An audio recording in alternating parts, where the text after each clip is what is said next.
Bonjour.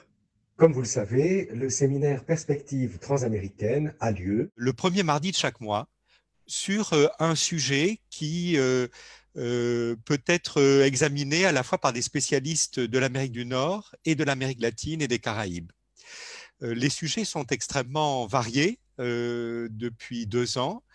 Je pourrais vous donner déjà l'exemple de cette année, si le programme veut bien apparaître. Et ainsi, vous pourrez noter les différents rendez-vous. Donc aujourd'hui, ce sera les attentes des Amériques pour les présidentielles américaines. Hélène Arther nous en dira un peu plus dans un instant. Le 1er décembre, esclavage dans les Amériques à la période moderne. C'est l'un des rares sujets de cette année sur une période non strictement contemporaine. Ensuite, en janvier, non pas le premier, mais le second mardi de janvier exceptionnellement pour nous donner le temps de revenir de vacances si nous avons des vacances, les hydrocarbures non conventionnels dans les Amériques, une nouvelle donne énergétique face à la crise globale. Le 2 février, le féminisme et les radicalités féministes dans les Amériques au tournant des 19e et 20e siècles. Là aussi, une prise de distance historique sur un sujet extrêmement contemporain. Le 2 mars, fonds d'archives audiovisuels, avec 2 fonds d'archives très différents et la méthodologie que cela implique dans les Amériques, à Cuba d'un côté et aux États-Unis de l'autre. Le 6 avril, la question de la danse à travers les troubles dans les nationalismes culturels, danse scénique et migration de gestes entre les États-Unis d'une part, l'Amérique latine de l'autre. Et enfin, présentation de 2 ouvrages de la collection des Amériques aux presses universitaires de Rennes, collection qui a un partenariat privilégié avec l'Institut des Amériques. Et là, ce sera la jeune recherche qui sera mise à l'honneur.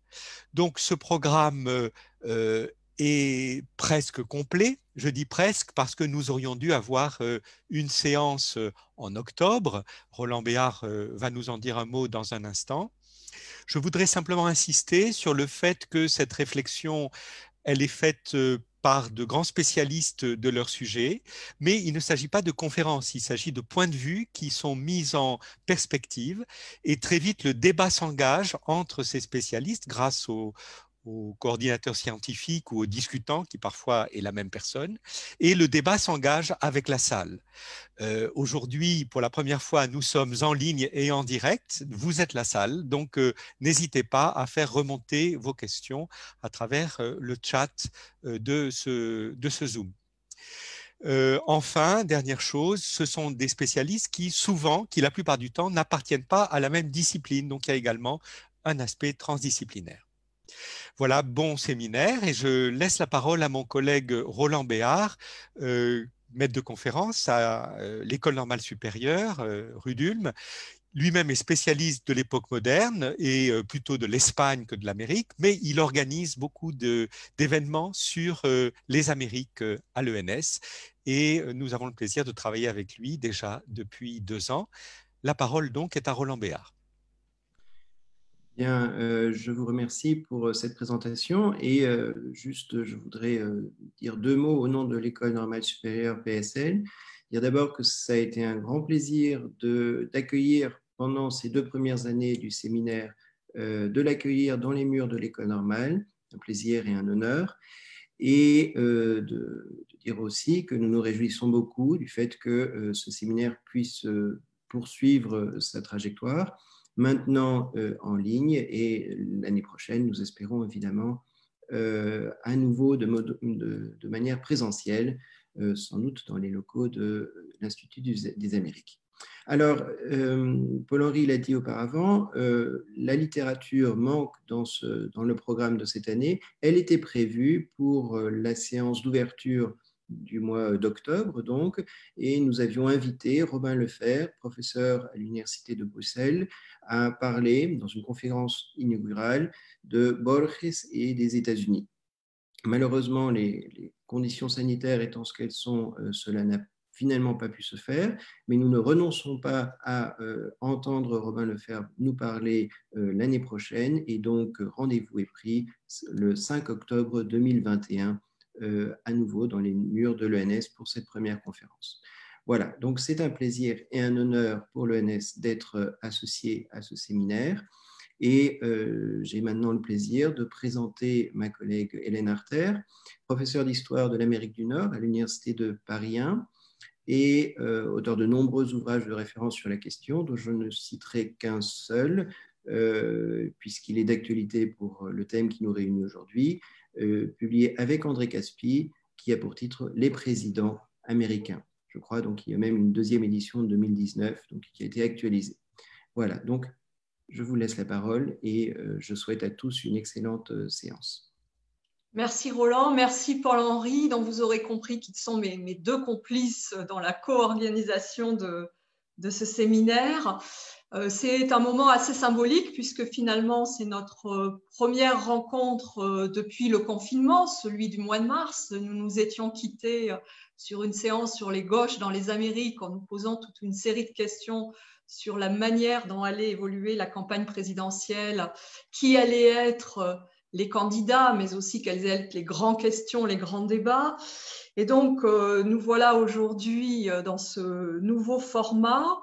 Donc, nouveau format parce que Paul-Henri l'a rappelé, nous sommes à distance, avec toutes les limites que cela pose, mais aussi toutes les perspectives, puisque en regardant, je constate qu'au-delà des panélistes, nous avons 70 spectateurs qui nous font le plaisir de nous avoir rejoints cet après-midi, avec des publics extrêmement différents, des collègues, des anciens membres de l'équipe de l'IDEA, que je profite pour saluer, et puis des jeunes chercheurs, et en particulier des étudiants en master. Donc, c'est l'occasion pour nous, très certainement, d'avoir un débat aussi qui ne perde pas de sa richesse avec cette manière technologique d'envisager les choses. Pour rebondir sur l'intervention de Paul-Henri Giraud, donc, je vous rappelle le principe du séminaire. Les intervenants vont prendre la parole sur un temps limité. Nous aurons ensuite un échange entre les panélistes, puis ensuite un échange que j'espère extrêmement riche avec les participants en ligne. Donc, on vous a demandé de couper votre micro pour faciliter les échanges. Et vous pourrez évidemment, pendant tout le temps de la communication, envoyer les questions que vous souhaitez poser à travers l'icône Q et R, qui est normalement entre votre icône participant et chat. C'est l'équipe de l'IDEA qui va collecter vos questions, qui va les grouper, et puis ensuite, on essaiera, dans la mesure du possible, d'aborder le maximum de questions possibles. Donc, je vous invite à ne pas hésiter à poser des questions, qui soient relativement courtes parce qu'il va falloir à la fois les collecter puis ensuite nous les renvoyer vers les panélistes, et plutôt des questions qui sont des questions plutôt que des questions qui soient des remarques. Alors j'en profite évidemment pour remercier toute l'équipe administrative de l'IDEA qui s'est extrêmement mobilisée pour rendre possible cet échange par Zoom. Je pense en particulier à Maëlys Labarthe qui a été au début du processus, à Guillermo qui a été dans toute la partie communication, et à Luis Miguel Camargo qui a été un petit peu le synthétiseur de notre organisation. Je ne voudrais pas être trop longue, mais quand même vous rappeler que l'exercice qui nous rejoint aujourd'hui relève à la fois de la nouveauté par la technique, mais aussi de la tradition, puisque à l'Institut des Amériques, depuis au moins 2012, nous avons cette pratique au mois de novembre, lorsque survient l'élection présidentielle américaine, de nous réunir pour échanger scientifiquement sur cette question. Donc, nous l'avons fait en 2012, c'était associé à une publication dans un magazine que vous connaissez qui s'appelle Le Point. On a fait des conférences, on a fait des colloques, on a fait une journée d'études il y a 4 ans, avec l'idée qu'on n'allait pas débattre pour la énième fois des États-Unis face à la présidentielle, mais plutôt de nous poser la question de savoir qu'est-ce que cette élection présidentielle dit de la relation que les États-Unis et les Américains, au-delà de l'État, entretiennent avec cet espace des Amériques, puisque vous le savez, nous sommes un espace de réflexion qui est hémisphérique. Nous envisageons les Amériques dans toute leur diversité. Et donc, l'intérêt de notre question ce soir, c'est bien les attentes des Amériques pour les élections présidentielles. Et donc, on va essayer de voir, selon les espaces géographiques différents, qu'est-ce que ça veut dire. Alors, ça explique le choix des intervenants qu'on a fait. Vous allez commencer par entendre Isabelle Vagnoux, qui est professeure de civilisation nord-américaine à l'université d'Aix-Marseille. Vous la connaissez notamment pour ses travaux sur les hispaniques aux États-Unis. Elle est aussi rédactrice en chef de la revue IDEAS, qui est la revue électronique de l'Institut des Amériques, qui consacre régulièrement des espaces de réflexion à ces questions, et en particulier à cette élection présidentielle. On entendra ensuite Sandrine Ferré-Rode, qui est à l'UVSQ, spécialiste aussi de l'espace nord-américain, mais elle avec une compétence encore plus renforcée sur le Canada. Et ça nous permettra de voir comment, de l'autre côté du 49e parallèle, on envisage cette question. Et ça nous permettra de voir aussi l'importance des liens États-Unis-Canada, ce partenariat multiforme, et donc d'envisager l'enjeu très particulier finalement pour le voisin canadien de cette élection américaine. Et puis nous continuerons ensuite avec l'intervention de Carlos Kenan, qui est vice-président de l'Institut des Amériques, mais qui est aussi et avant tout un spécialiste de l'Amérique latine, professeur à Paris 3, économiste, et donc qui nous donnera sa lecture de la situation. Je reviens sur ce qu'a dit très justement Paul-Henri Giraud. On ne cherche pas l'exhaustivité, nous avons un temps de parole limité, mais plutôt essayer de poser des pistes, avoir une grille de lecture, poser des questions et essayer de comprendre cette diversité. L'IDEA est un espace où l'ensemble des Amériques est envisagé. C'est aussi un espace de la pluridisciplinarité. Nous avons des champs de recherche qui sont différents, mais je l'espère complémentaires. Et donc voilà un petit peu la philosophie qui nous réunit, en sachant qu'à cette heure-là, les Américains ont commencé à voter. Mais évidemment, ce qui facilite grandement nos vies, nous ne connaissons pas encore les résultats de cette élection. Donc, je vais donner la parole à Isabelle Vagnoux pour lancer le débat. Donc, tu peux commencer quand tu le souhaites. Merci beaucoup, Hélène. Bonsoir à tous. Donc, je vais commencer avec PowerPoint pour essayer d'aller plus vite. Donc, je m'attarderai très rapidement sur l'Amérique latine dans les États-Unis avec le vote latino et cette citation d'une responsable d'un organisme de sondage hispanique. Tous les chemins pour l'obtention des 270 grands électeurs passent par l'électorat latino, à nuancer peut-être. Ensuite, juste très rapidement, pour vous rappeler que les hispaniques ou latinos constituent aujourd'hui plus de 60 millions d'habitants, c'est presque la population de la France. Et nettement plus nombreux, vous voyez, que les Africains américains ou les Noirs américains, avec simplement 41 millions. Donc, c'est véritablement la première minorité ethno-raciale des États-Unis. On parle là de population. En termes d'électorat, c'est un petit peu différent. C'est aussi le deuxième électorat ethno-racial derrière les Blancs, avec 32 millions d'électeurs potentiels, soit 13% de l'électorat total, mais on tombe à 11% des électeurs inscrits, parce qu'il y a toujours une perte avec les hispaniques. Ils peuvent avoir le droit de voter, mais ne pas s'inscrire sur les listes électorales. Et là, on voit que du coup, et ça relativise l'importance du vote latino, ils sont à égalité avec les Africains-Américains qui s'inscrivent davantage sur les listes électorales.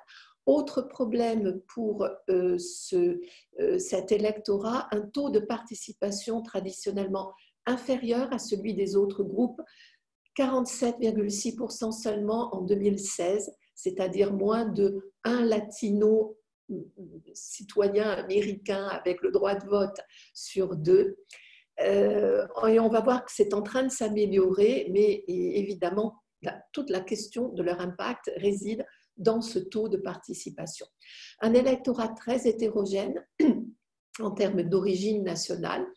Qu'y-a-t-il de commun entre un Argentin et un Cubain?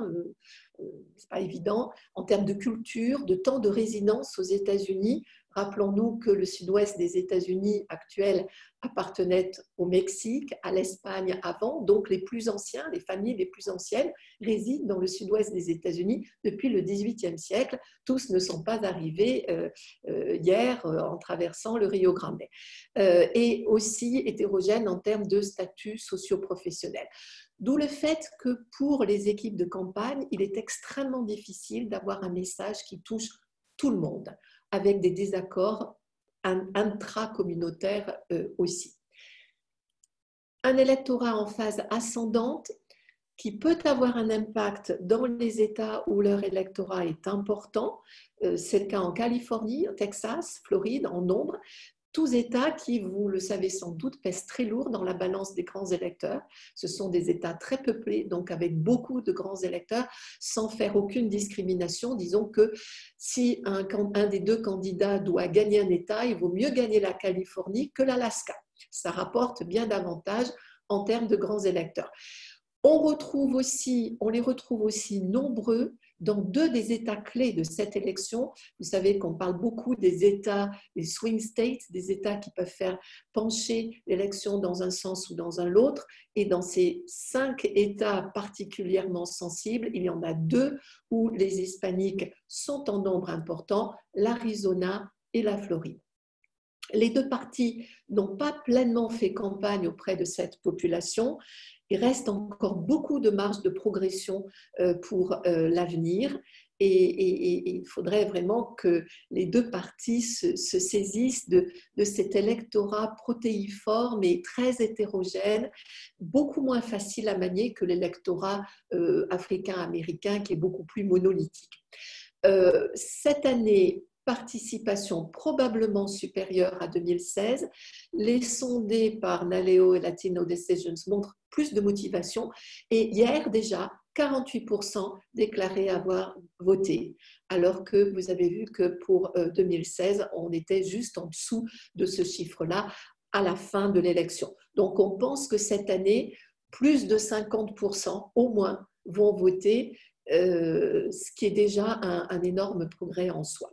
Alors, les priorités, ce qui leur est cher, la gestion de la pandémie pour 55%, la réduction des coûts de dépenses de santé, bien sûr soutien à Obamacare, l'emploi et les salaires, là on pourrait dire que Trump est quand même en meilleure position, le racisme et la discrimination, la réforme migratoire promise par Biden, contre le mur et plus d'expulsions et plus de mesures restrictives du côté de Trump n'arrive qu'autour de 20 ou 22%. On voit très clairement les hispaniques, citoyens américains et votants, ça n'est pas leur priorité.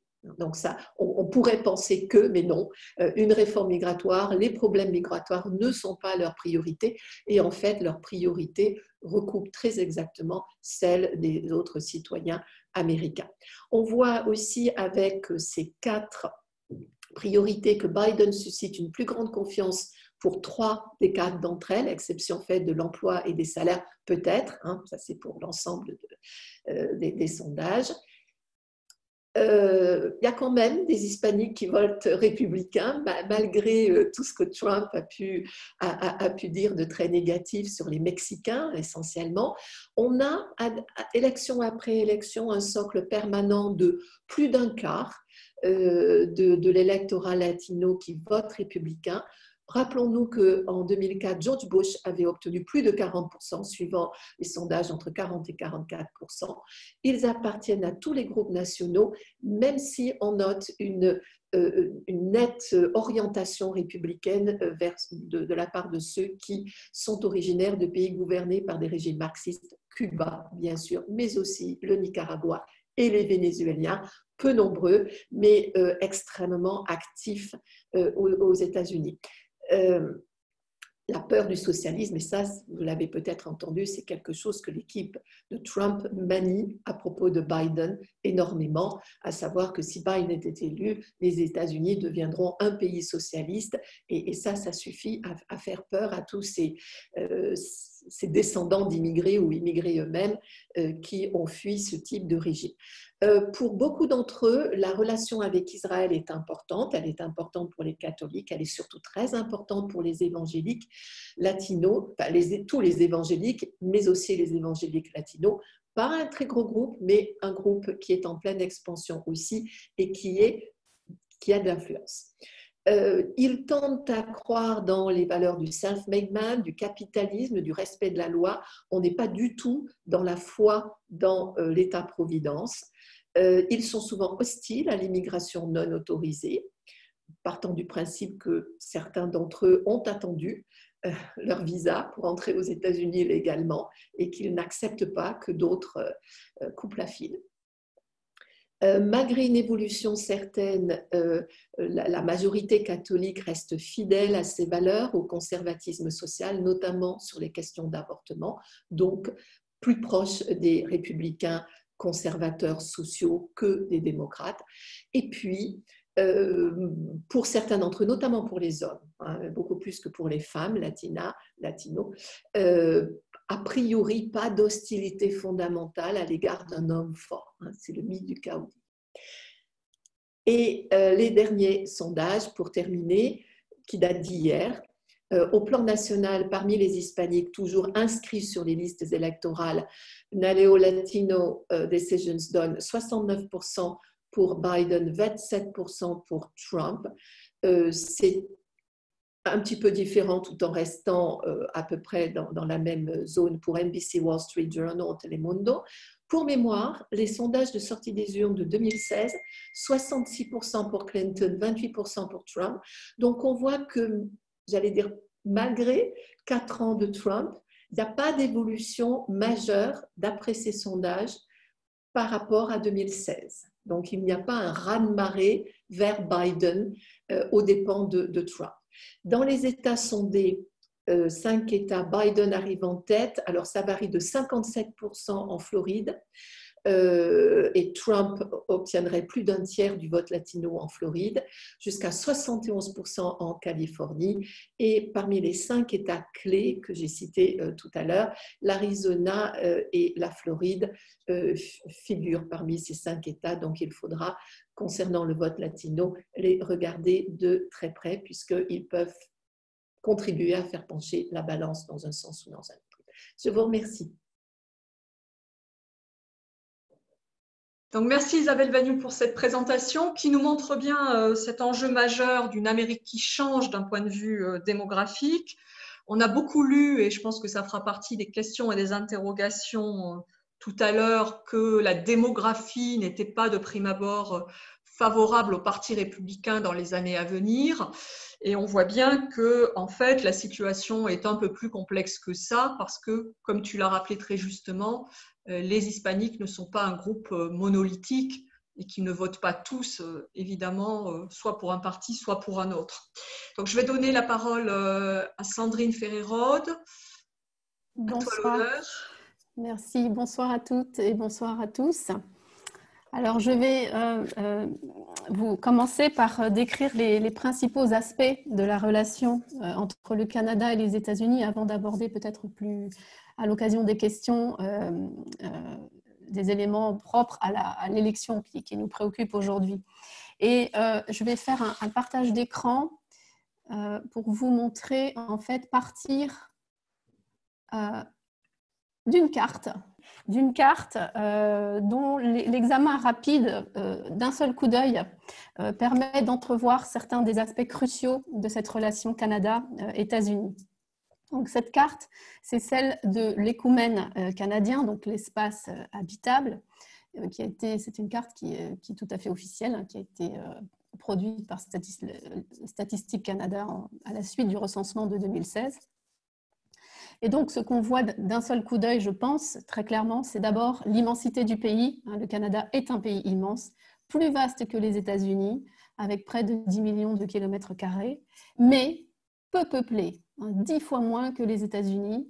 On a 35 millions de Canadiens qui vivent sur cet immense espace, avec des pans entiers de territoire qui sont presque, mais j'insiste, pas totalement, vierges de population. Et je crois qu'un des grands enjeux des 4 années à venir sera précisément de voir dans quelle mesure ces espaces presque vierges, mais qui sont vraisemblablement, qui regorgent de ressources naturelles, qui restent à exploiter, cet espace donc sera un enjeu majeur des prochaines années et probablement des 4 prochaines suite à cette élection.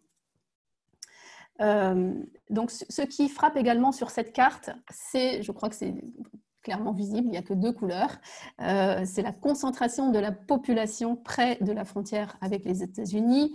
Hélène vous l'a rappelé en introduction, cette frontière, on l'appelle communément le 49e parallèle, parce qu'effectivement, sur une grande partie ouest du territoire canadien, ça correspond au 49e parallèle, mais il faut quand même rappeler que c'est une métonymie par excellence. Ça ne représente pas du tout l'intégralité de la frontière entre les 2 pays. On voit bien que plus on approche de l'ouest, plus la frontière bien droite du 49e parallèle disparaît. De même qu'on oublie assez souvent que la frontière Canada-États-Unis, ce n'est pas que celle-ci, que celle qui sépare les 2 grosses parties du continent, mais on a aussi une frontière au nord entre l'Alaska et le Yukon, qui est un des territoires canadiens. Donc c'est important aussi de ne pas oublier que le 49e parallèle est une métonymie par excellence et que aussi, je crois que c'est aussi une question qu'on aura peut-être l'occasion d'aborder lors des questions, le Canada et les États-Unis, mais surtout le Canada finalement, sont bordés effectivement tous les 2, Canada et États-Unis par l'océan Atlantique et le Pacifique, mais le Canada est aussi bordé par l'océan Arctique. Et vous savez sans doute que la question de la souveraineté de l'Arctique est une question assez épineuse entre les deux États. Et ça a été effectivement l'occasion de controverses entre le gouvernement Trudeau et le gouvernement Trump. J'espère avoir l'occasion de vous en reparler plus tard. Donc cette concentration, pour revenir à l'Écoumène, cette concentration des Canadiens près de la frontière est intense. Plus de 90% des Canadiens vivent à moins de 300 km des États-Unis. Et la seule grande ville canadienne dont la situation géographique échappe à cette règle est la capitale de l'Alberta, Edmonton. Et si on se concentre encore un petit peu plus sur la région qu'on appelle, qui est juste au nord des Grands Lacs, c'est cette région qu'on appelle le couloir Québec-Windsor. Windsor étant une ville qui est juste en face de Détroit. Et le Québec, c'est la ville de Québec, donc le long du Saint-Laurent et en descendant vers les Grands Lacs.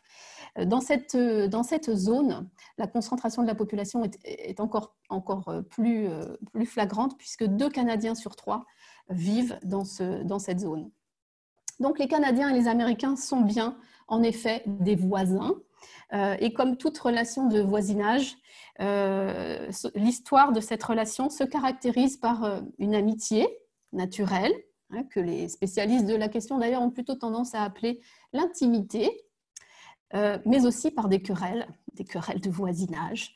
Et là encore, les observateurs de la relation au cours de l'histoire parlent plus, bien entendu, de querelles de voisinage, d'asymétrie dans cette relation. Et ces 2 éléments, je crois, sont assez lisibles dans une citation que je ne pouvais pas ne pas citer, qui est une citation de Pierre Elliott Trudeau, le père de l'actuel Premier ministre Justin Trudeau, qui a donc lui-même exercé ses fonctions de Premier ministre pendant plusieurs années, entre 68 et 79, puis encore entre 80 et 84. Et donc, Pierre Elliott Trudeau a déclaré à l'occasion d'une visite officielle à Washington en 1969, à l'occasion donc d'une rencontre avec le président Nixon. Il a déclaré ceci, je lis. Alors, je vais lire en anglais et vous donner la traduction ensuite. Je regarde juste, je vois que quelqu'un m'a envoyé un message. Mais... Living next to you is in some ways like sleeping with an elephant. No matter how friendly and even-tempered is the beast, if I can call it that, one is affected by every twitch and grunt. ce qui en français donne « vivre à vos côtés, c'est un peu comme dormir avec un éléphant. Peu importe l'équanimité et la gentillesse de la bête, si je puis me permettre de l'appeler ainsi, on n'en est pas moins affecté par tous ces tics et ces grognements. » Donc l'intimité, c'est effectivement le partage, notamment d'une histoire partiellement commune, en particulier un passé colonial commun, même si, bien entendu, le peuplement français au Canada est une idiosyncrasie. Un régime politique qui s'accorde sur la nécessité de la démocratie et du fédéralisme, mais dont les institutions sont celles d'une république, du côté américain, qui s'est totalement détachée de la tutelle britannique et qui est fondée sur la séparation des pouvoirs, et de l'autre côté, du côté canadien, d'une monarchie constitutionnelle reposant sur un parlement hérité du modèle de Westminster pour le Canada, et dont le chef de l'État demeure la reine d'Angleterre. L'intimité, c'est aussi une langue majoritaire commune, l'anglais, même si, bien entendu, celui-ci est minoritaire au Québec. Et je rappelle pour nos invités que le Québec, c'est 8 millions de personnes. Quoi d'autre? C'est des mouvements de population importants et continus de part et d'autre de la frontière. Depuis la Révolution américaine jusqu'aux réfugiés, je mets ce mot entre guillemets, américains de l'ère Trump. Donc, ceci explique l'existence d'un tissu de relations familiales et amicales assez dense. Le Canada et les États-Unis partagent également évidemment une société pluriethnique avec une forte immigration dans les deux pays tout au long de leur histoire. La présence d'une population autochtone qui, en termes de population, se situe à 1,6 million au Canada, c'est-à-dire à peu près 5% de la population, contre 5 millions aux États-Unis, mais étant donné l'importance de la population américaine, ça ne représente que 1,6% de la population américaine, donc ils sont un petit peu moins audibles qu'au Canada. Et c'est important, je crois, de garder ces chiffres en tête parce que bien des choix politiques du gouvernement Trudeau sont dictés par la relation nouvelle qu'il souhaite construire avec les Autochtones pour aboutir à des rapports plus équitables et des efforts qui sont faits pour parvenir à ce qui est appelé la réconciliation avec les peuples autochtones. Quoi d'autre? Des valeurs communes, évidemment, héritées d'une culture partagée, d'un mode de vie typiquement nord-américain, de modes de consommation identiques, des normes sociales qui sont proches. Quoi qu'il faille se méfier, bien entendu, des généralisations que l'on peut faire à ce propos, car il y a aussi, et je crois que c'est important de se le rappeler, des différences régionales, dans les deux pays d'ailleurs, qui apportent leur lot de distinctions et de contradictions. Il y a évidemment beaucoup de distinctions que l'on peut faire entre les États du Sud et les États du Nord aux États-Unis, de même qu'on peut faire qu'on va avoir beaucoup de différences entre la Colombie-Britannique et Terre-Neuve et le Labrador au Canada. Ce sont aussi, donc l'intimité entre le Canada et les États-Unis, c'est aussi des liens économiques très forts. Les échanges commerciaux sont immenses. Les emplois fournis par les entreprises présentes dans les deux pays sont aussi clés pour l'économie, notamment du Canada. Je reviendrai là-dessus. Des investissements financiers conséquents, etc. Et enfin, une stratégie d'alliance militaire, surtout depuis la Seconde Guerre mondiale, notamment à des fins de sécurité, pour préserver le continent nord-américain d'une attaque étrangère, et notamment soviétique dans le contexte de la guerre froide. Donc ces alliances ont été scellées de manière soit bilatérale, comme nous pourrons probablement y revenir, ou au sein d'organisations internationales comme l'ONU ou l'OTAN en vertu de la reconnaissance d'intérêts communs et de la nécessité de coopérer. Est-ce que je peux savoir combien de temps il me reste ? 2 minutes? D'accord. Au-delà de ce qu'on peut appeler une relation spéciale, donc, il faut cependant avoir conscience que cette relation est donc aussi marquée par l'asymétrie. On peut facilement imaginer que lorsque Trudeau parle de dormir à côté de l'éléphant américain, il visualise le Canada comme une souris. C'est aussi un des aspects cruciaux de la relation entre le Canada et les États-Unis, avec laquelle surtout le Canada doit composer. Notamment dans la relation économique, c'est le Canada qui a besoin des États-Unis pour exister et résister économiquement. les exportations du Canada vers les États-Unis représentent un tiers du PIB canadien. Dans l'autre sens, ça n'est pas aussi important, ça n'est que les importations du Canada pour les États-Unis, c'est 5% du PIB. Et les États-Unis n'ont pas non plus le Canada comme premier partenaire commercial. Ça a été vrai longtemps, mais ça ne l'est plus puisque c'est la Chine.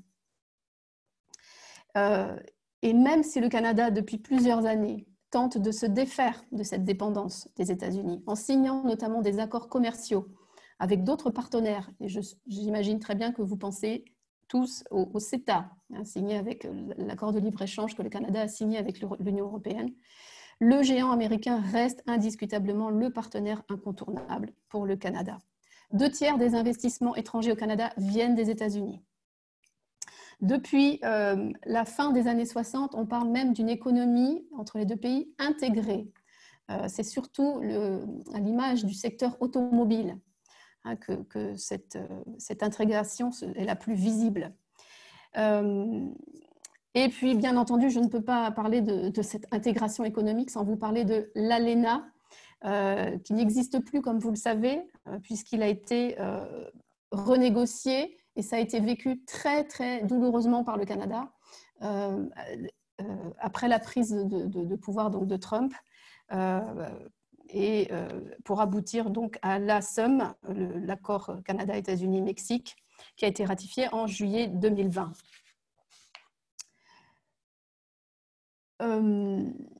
L'autre lieu montrant l'existence d'une relation asymétrique, c'est bien entendu la défense et la politique étrangère. Depuis qu'ils ont une voix distincte de celle de l'Empire britannique sur la scène internationale, et je rappelle que ce fut un travail de longue haleine qui n'était pas du tout contingent de la création du pays, le Canada, en 1867. Les Canadiens ont plutôt privilégié le multilatéralisme, mais le multiculturalisme aussi, cherchant sans doute ainsi à atténuer les effets d'une tutelle américaine pesante. Et donc, c'est à ce titre que le Canada s'est impliqué dans des organismes internationaux, parfois aux côtés des Américains, mais pas toujours, parfois aussi sans eux. On oublie assez fréquemment l'importance du Commonwealth, comme lieu où le Canada peut s'exprimer sur la scène internationale, et la francophonie, bien entendu. Voilà, donc je termine en disant que les voisins partagent donc une amitié commune, certes, mais le Canada reste pour les Américains l'ami qu'on peut négliger, voire malmener. Et donc de cette asymétrie, où l'on voit évidemment les États-Unis en situation de domination, a résulté et résulte encore la nécessité pour les Canadiens de se distinguer et de construire une identité qui peut et doit se dissocier de celle des États-Unis. La preuve la plus tangible de cette conviction est apparue au lendemain de la Seconde Guerre mondiale, lorsque les Canadiens ont mis sur pied une véritable politique culturelle subventionnée par l'État fédéral, suite à la publication du rapport Massey en 1951, et dont l'objectif clair était de résister à l'invasion culturelle américaine, considérée comme une menace pour l'identité nationale du pays, Canada. Et si, malgré ces efforts, les Canadiens ont encore de la difficulté à s'accorder sur une définition de ce qu'ils sont, une ancienne première ministre qui s'appelle Kim Campbell disait encore récemment, alors qu'elle était interviewée sur le Wexit, ce mouvement de séparation de l'Ouest du Canada. Donc elle disait à ce propos que le Canada, je cite, est une solution en quête d'un problème, à savoir qu'il existe bel et bien, mais que le définir avec précision est toujours complexe et toujours source de nombreux conflits, mais que ce qui est important, c'est d'en parler et de se parler.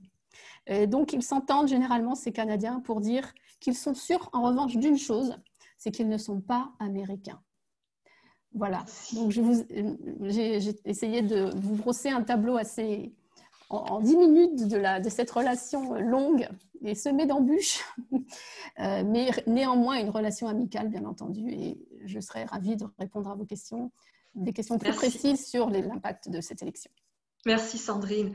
En effet, tu poses une question fondamentale et je pense que Carlos va y revenir, c'est qu'on le voit bien dans les travaux récents de l'Institut des Amériques, on a beaucoup travaillé sur les questions d'intégration régionale et on était sur cette idée d'un recul de la frontière et on voit bien combien les années Trump ont été ce dialogue compliqué entre l'intégration régionale et le retour de la frontière et comment la crise du Covid a encore plus aggravé cette situation, puisqu'on voit bien en lisant la presse canadienne tous les débats sur peut-on autoriser des Américains à rejoindre l'Alaska en traversant le Canada, mais sans se conforter aux règles sanitaires canadiennes. Ça a été l'objet d'immenses débats. Et puis, je rappelle pour les spectateurs qui seraient moins au fait des affaires canadiennes que la frontière est toujours fermée entre les États-Unis et le Canada, qu'elle est en principe jusqu'à fin novembre, et sans doute pour beaucoup plus, à part pour les personnels essentiels, notamment les camionneurs, les personnels de santé, etc.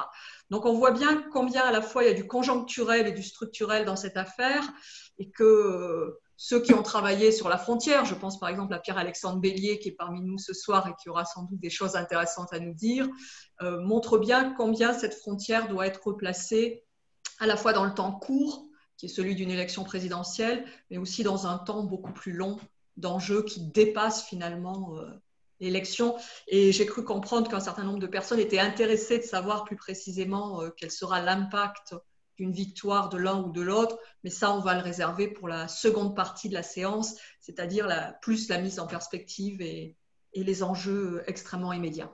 Carlos, tu as la parole sur un temps court. Hein, on essaye les uns les autres de rester sur ces 10 minutes pour que vraiment on ait un temps du débat. À toi l'honneur.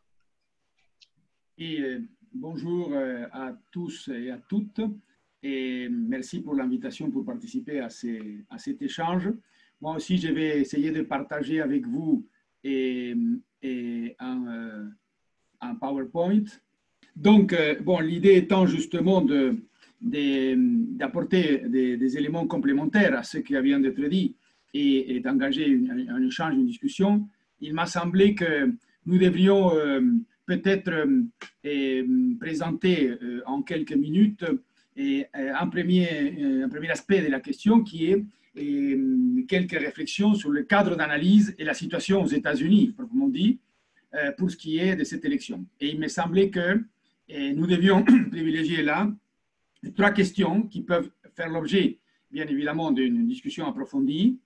Et la première, qui me semble, disons, en quelque sorte conceptuelle, pour ainsi dire, et presque théorique, c'est que, disons, nous avons bien évidemment une élection, tout le monde a pu voir ça de manière très, très nette, qui se développe dans un climat de polarisation et de tension inédite pour les États-Unis, avec des choses que l'on aurait cru impensables pour ce pays considéré une grande démocratie, c'est-à-dire la possibilité d'une mise en cause des résultats, de perspectives de fraude ou de phénomènes considérés comme tels, notamment par Donald Trump, et tout ça avec des tensions qui peuvent aller jusqu'à le danger d'avoir des désordres ou des problèmes, et justement dans cette élection qui se présente compliquée par les votes par courrier, par les jours qui pourraient se passer entre le moment de la votation principale, pour ainsi dire, aujourd'hui, et la présentation des résultats définitifs. Donc, cet aspect-là, avec une polarisation de 2 camps très, très clairement définie sur pas mal de questions sur lesquelles je vais revenir, et tout cela dans un cadre international aussi inédit, d'incertitude radicale, associée à la crise sanitaire et économique globale. Et incertitude radicale, ça veut dire qu'on n'a pas de clarté, pas du tout de clarté sur un scénario principal sur l'évolution du monde, comme nous le voyons tous de manière quotidienne, et que de ce point de vue-là, il est impossible d'élaborer un calcul probabilistique sur tel ou tel scénario et sur les risques que l'un ou l'autre pourrait enclencher. Donc, c'est en cela que c'est inédit, puisque les États-Unis, principale puissance économique, sans doute, même si la Chine met en cause de plus en plus ça, et militaire et stratégique, et ajoute, je dirais, de l'incertitude à l'incertitude. Et ça, c'est un ingrédient très important à considérer pour la discussion qui vient. La deuxième question qui me semblait important de soulever, et c'est là que peut-être je vais m'attarder un tout petit peu plus, puisque la troisième a été de manière très, très, très approfondie et très complète abordée par Isabelle, c'est l'enjeu électoral proprement dit. C'est-à-dire, on voit, comme cela arrive dans d'autres sociétés, mais là, à l'aune de la perspective électorale immédiate, ces conflits entre privilégier l'économie ou privilégier la santé. Donc, on pourrait s'interroger si finalement, ce n'est pas une élection du point de vue de ce qu'on appelle le narrative, le discours, hein, el relato, on dirait en espagnol, et il n'y a pas finalement quelqu'un qui privilégie à fond l'économie et un autre camp qui dit les enjeux de santé sont fondamentaux et déterminent l'action publique. C'est une discussion qu'on ne va pas engager peut-être ici, mais qui est une discussion qui est engagée un peu partout et qui est peut-être parfois antagonique de phénomènes qui ne le sont pas tellement. Mais enfin, en tout cas, la question c'est que du point de vue des résultats d'élection, une des questions qu'on peut se poser, c'est est-ce que, en effet, disons, ce discours de Trump va finalement pouvoir, malgré les sondages et tout ce que l'on dit maintenant, gagner finalement dans les secteurs plus intermédiaires ou indécis du terrain. Est-ce que c'est finalement tellement bien la performance de l'économie? Je crois que là, il est important de dire deux mots. En fait, la croissance économique avant l'éclatement de la pandémie et aux États-Unis était effectivement de 2,5% en moyenne annuelle. C'est une croissance plus qu'honorable pour les pays développés. Et le taux de chômage était tombé au plus bas. Mais ce n'est pas finalement si exceptionnel que ça, puisque la période précédente d'Obama avait été de 2,3%, donc ce n'est pas une progression extraordinaire. Et puis, ce qui est important, l'importance du discours par rapport à la réalité, c'est à signaler, eh bien, c'est loin des 4% qu'avait promis Trump précédemment. Et en plus, c'est une croissance qui suscite le débat. Est-ce comment l'électorat va percevoir ça? Puisqu'il y a effectivement eu beaucoup de créations d'emplois, mais à bas salaire, à faible productivité, précaire, comme c'est le cas aussi dans d'autres pays développés. Et ce qui est important à soulever aussi, c'est que dès lors que la pandémie éclate, Trump développe une gestion très keynésienne, n'est-ce pas, de la crise économique, en prolongement de la gestion déjà très disons, laxiste du point de vue économique et notamment du point de vue monétaire. Rappelons que Trump a beaucoup fait de pression sur la Réserve fédérale pour maintenir les taux d'intérêt bas ou nuls dans les cas et la politique monétaire expansionniste précédemment, qui a prolongé les cycles économiques qui montraient des signes de ralentissement avant la pandémie. Après la pandémie, une gestion très keynésienne avec cette spécificité. Il y a une chute très importante de l'emploi aux États-Unis, mais pas véritablement des revenus des ménages, du fait des aides massives que l'on a octroyées, tant au niveau des États qu'au niveau fédéral, et combinées aussi avec des aides importantes aux entreprises. Donc, voilà comment l'électorat indécis va percevoir ça, le discours, les réalités de l'économie, et bien évidemment l'importance aussi des secteurs qui considèrent que la crise sanitaire a été mal gérée et que la gestion erratique de Trump mérite d'être pénalisée ou pas. Voilà l'aspect essentiel, me semble-t-il, de l'enjeu électoral où l'économie a une part très importante. Sur la question des votes des latinos, comme je disais, c'est très succinct, très bref, puisque ça a été dit pour l'essentiel, seulement que peut-être plus que jamais dans ces États comme l'Arizona ou la Floride, la manière dont ce vote latino va s'exprimer, avec les raisons expliquées par Isabelle, et notamment cet aspect qui touche à une partie importante des latinos, c'est-à-dire c'est l'identité religieuse qui domine, avec des éléments, disons, d'importance des courants évangéliques parmi ces latinos-là, ou c'est un aspect identitaire plutôt ethnique et qui domine et qui donnerait plus de place donc, au vote pour les démocrates principalement. Un deuxième volet de ce que je voulais vous dire, de manière très synthétique aussi, c'est sur l'élection des États-Unis et les conséquences attentes pour l'Amérique latine. Alors, là, je serai très synthétique, mais il me semble qu'il faut soulever 3 points principaux. L'Amérique latine, une Amérique latine au cours de ces dernières années de plus en plus divisée.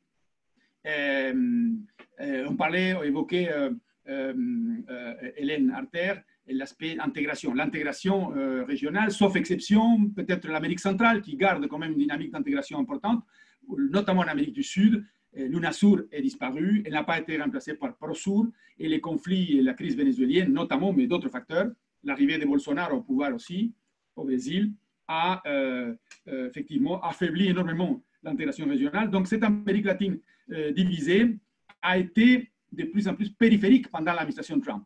Et ça, c'est important de le soulever. C'est-à-dire qu'on n'a pas contré, pas du tout, les tendances à l'œuvre depuis déjà une quinzaine, une vingtaine d'années, c'est-à-dire que les États-Unis perdent du poids dans les échanges commerciaux avec l'Amérique latine, qui était d'environ 55% du commerce total de l'Amérique latine avec les États-Unis au début, disons, des années 2000. Et maintenant, on en est à 34-35%. Ça a perdu 20 points. et en bonne partie compensée par la Chine, mais pas seulement, puisque la Chine représentait même pas 1% au début de ce siècle, et maintenant elle est à 12-13%, ce qui est en concurrence avec la part de l'Europe, par exemple dans les échanges extérieurs de l'Amérique latine. Ou l'investissement étranger direct américain, qui reste toujours important, et en concurrence avec l'investissement étranger direct européen, pour ce qui est le premier des premiers postes. Cependant, la part a diminué, puisque la Chine également a fait une percée remarquable à ce niveau-là, tout en étant encore loin de l'importance de l'investissement d'origine américaine.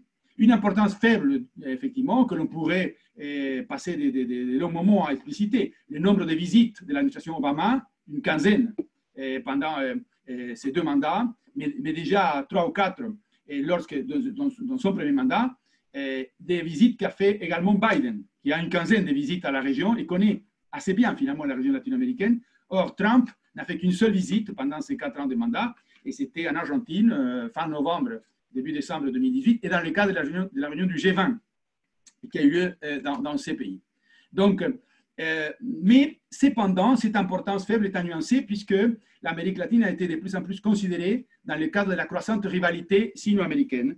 Et là, les questions du 5G, de Huawei, par exemple la percée diplomatique de la Chine dans les Caraïbes et en Amérique centrale, avec l'établissement des relations diplomatiques de la République dominicaine, du Salvador, de Panama, avec ce pays, et au détriment de Taïwan, tout ça a été suivi attentivement. Et il y a un discours de l'administration américaine de Trump de plus en plus agressif par rapport aux pays qui développeraient des relations trop étroites avec la Chine, en dehors même de la situation du Venezuela ou de Cuba. En fait, ce qui caractérise, c'est l'absence d'une vision intégrale où on dominait les approches, soit par pays ou régionaux. Il y a une intervention très intéressante dans un séminaire à l'Université de Londres, de Gonzalo Paz, par exemple, qui met l'accent sur ça, soit les thématiques des pays sous-régionales, ou soit les thématiques spécifiques, des questions ponctuelles, sont celles qui dominent ici et là, en l'absence d'une vision intégrale. Le Mexique, bien évidemment, partenaire fondamental des États-Unis, la région centra-américaine et la problématique des migrations, bien évidemment, le narcotrafic, et puis le Venezuela, bien évidemment, la crise vénézuélienne et Cuba. Vous voyez toutes des questions qui concernent finalement la sous-région Mexique, Amérique centrale, Caraïbes, c'est-à-dire le nord de l'Amérique latine. On pourrait dire que la seule intervention relativement importante de l'administration Trump a été, pendant les années 2018-2019, une intervention en faveur, disons, de l'octroi d'un prêt très important du Fonds monétaire international à l'administration Macri, le gouvernement argentin qui a perdu les élections finalement en fin 2019 dans ce pays.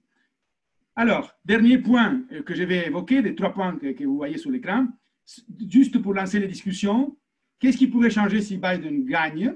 Donc, il n'y a pas que les conséquences, mais les attentes aussi de ce que l'on pourrait impliquer, la transformation ou la victoire de Biden. Je crois qu'il y a une question centrale, c'est la relation États-Unis-Brésil, puisque j'ai laissé pour la fin le fait qu'en Amérique centrale, en Amérique du Sud, il y a eu un élément important de l'administration Trump, sans avoir cette vision intégrale, et le fait qu'il y a eu une Bolsonaro-Trump connection qui s'exprime par différentes voies et qui a effectivement marqué la relation avec l'Amérique du Sud. Et évidemment, et ça on a vu des déclarations du président Bolsonaro au Brésil, plutôt favorables à Trump et d'inquiétude par rapport à Biden, d'autant plus que Biden a fait effectivement exprimer des positionnements très critiques par rapport à la gestion de la région amazonienne et de la question de la déforestation, effectivement, par le gouvernement de Bolsonaro. Donc la problématique de l'environnement a été présente, bien évidemment, dans les positionnements de Biden, et ceci a suscité des réactions très négatives fin septembre de l'administration Bolsonaro. Donc là, il y a un aspect sans doute qui va évoluer, qui pourrait évoluer s'il y a une victoire de Biden. Et puis, on peut sans doute s'attendre à ce que, et l'attente du côté latino-américain va dans ce sens aussi, au moins d'une partie des pays de cette région, pas forcément, je disais, de l'administration Bolsonaro, qu'il y ait plus de multilatéralisme et moins d'unilatéralisme ou bilatéralisme qui caractérise l'administration Trump en général et en particulier avec l'Amérique latine. Et par exemple, une situation comme celle de l'élection de Mauricio Claver Caron en tant que président de la Banque interaméricaine de développement, américano-cubain, mais pour la première fois, une rupture par rapport à la tradition d'élire un latino-américain à ce poste dans cette banque régionale de développement, c'est quelque chose qui a été fait grâce à cette connexion Brésil, Bolsonaro, Trump, et au détriment de ce qui étaient les règles du multilatéralisme régional, pour ainsi dire. On pourrait revenir sur la question éventuellement plus tard. Eh bien, c'est quelque chose que l'on ne devrait pas voir sous un gouvernement Biden. Enfin, une réflexion finale, j'espère être dans le temps, Hélène, peut-être dépasser légèrement, 1 minute. Peut-être qu'on pouvait élargir la réflexion aussi en disant que la possibilité d'un retour éventuel vers le multilatéralisme dans le cas d'une victoire de Biden, c'est une question qui pourrait changer un peu la donne par rapport à la relation entre les États-Unis et l'Amérique latine, sans changer peut-être le fond de certains aspects. Par exemple, la rivalité géopolitique Chine-États-Unis va se poursuivre, quel que soit le vainqueur de l'élection aux États-Unis. Mais les modalités d'aborder les choses, les modalités d'aborder la problématique de l'Amérique centrale et de l'immigration, le bâton et la carotte de Trump peut-être vont être remplacés, un peu à l'instar de ce qui était l'administration Obama, par une politique de plus disons, de dialogue et des projets pour favoriser le développement. Mais la possibilité d'un retour éventuel vers le multilatéralisme, s'il y a une victoire de Biden, même si les choses de fond ne changent pas, va bien au-delà de la relation entre les États-Unis et l'Amérique latine, et a un impact justement très important, peut avoir un impact important sur la gestion justement de la crise sanitaire et économique globale que j'ai évoquée au début, et qui est le fait majeur finalement de notre temps, où l'administration Trump, avec ses perspectives d'America First et de fort unilatéralisme, a délaissé complètement la possibilité d'une gestion concertée et globale de cette crise qui est cependant justement globale. Voilà les éléments que je voulais vous laisser pour la réflexion. Merci beaucoup pour votre attention. Merci. Merci beaucoup, Carlos, pour cette intervention qui pointe une question importante et sur laquelle je pense qu'on aura l'occasion de revenir.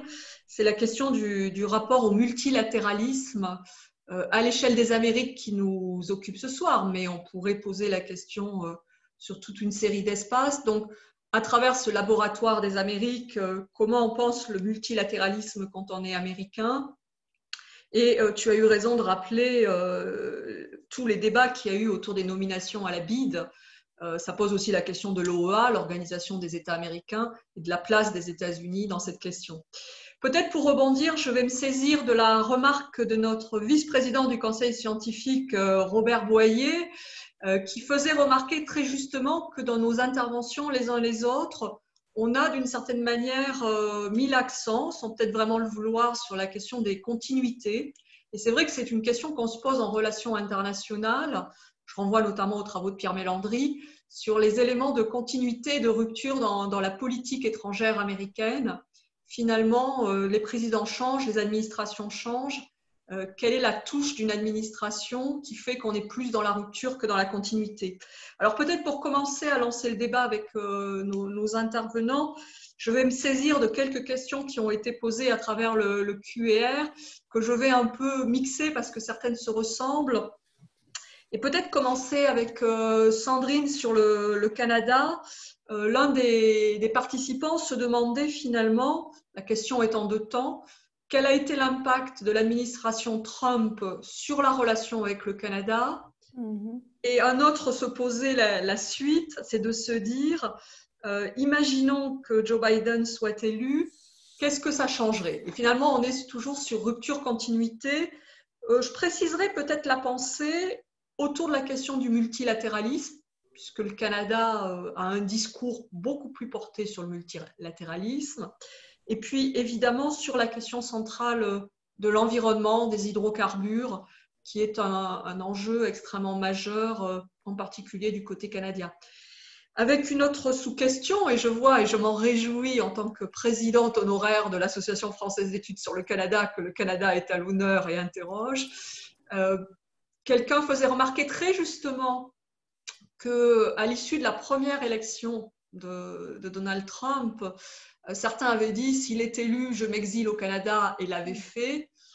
Est-ce qu'on est confronté toujours par ce même genre d'opposition aujourd'hui en 2020? Voilà, ça fait beaucoup de questions pour toi, mais je rassure les autres, il y en a à venir. Oh là là, effectivement, je pense qu'avec tous ces aspects-là à traiter en quelques minutes, ça va être un peu compliqué. Peut-être que je vais commencer par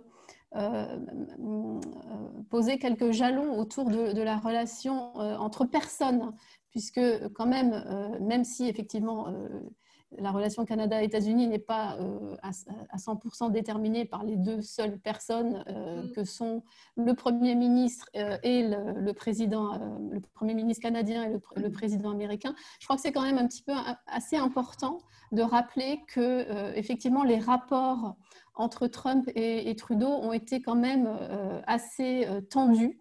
Et la presse d'ailleurs s'est bien occupée de montrer les accros qui ont pu avoir lieu entre les deux hommes. Je pense que tout le monde a encore en tête le sommet du G8 qu'a organisé le Canada au Québec, à Charlevoix. Qui a été d'ailleurs l'occasion de la seule visite. Carlos Kennan parlait tout à l'heure des visites de Trump très limitées en Amérique latine, mais il a peu visité le Canada aussi. Il est allé une fois à l'occasion de ce sommet, donc au Québec, et à l'occasion de cette rencontre, donc, au moment où il est reparti, puisqu'il est resté très peu longtemps, à traiter Trump de personnes malhonnêtes et de faibles. Ce qui, bien entendu, d'un point de vue relationnel, est quand même un petit peu ennuyeux. Et je crois que de l'autre côté, donc Biden, lui, au contraire, pour les Canadiens, c'est quand même la promesse ou en tout cas l'espoir d'avoir quelqu'un qui a une vraie connexion avec le Canada. Pour rappel, sa première femme avait des origines torontoises, hein, sa famille, la première femme qui est décédée en 1972.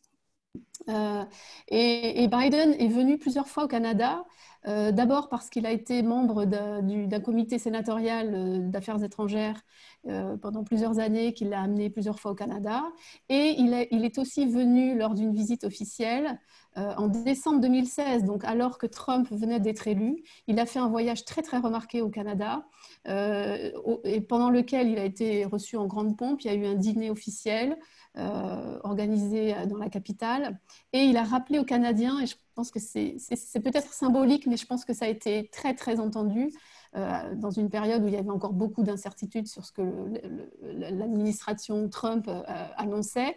Il a demandé au Canada, il a dit au Canada, « The world needs more Canada ». Et donc, il a rappelé aux Canadiens l'importance d'être effectivement présent sur la scène internationale pour représenter des valeurs qui semblaient de toute évidence mises à mal qui allaient être mises à mal en tout cas par l'administration Trump. Voilà, donc je pense que alors les sondages, on a parlé tout à l'heure des sondages pour les latinos. Et il y a eu aussi un sondage fait la semaine dernière au Canada pour voir si les Canadiens votaient dans l'élection américaine, pour qui ils voteraient. Et on a une majorité écrasante, je vais reprendre les chiffres pour ne pas me tromper, la majorité écrasante pour Biden. Donc le sondage a eu lieu fin septembre 2020. 72% voteraient pour Biden, 14% pour Trump, 14% seraient indécis. Et la seule province qui voterait de manière assez différente, c'est l'Alberta, qui voterait à 68% pour Biden et à 32% pour Trump. Donc avec un écart un peu moins flagrant.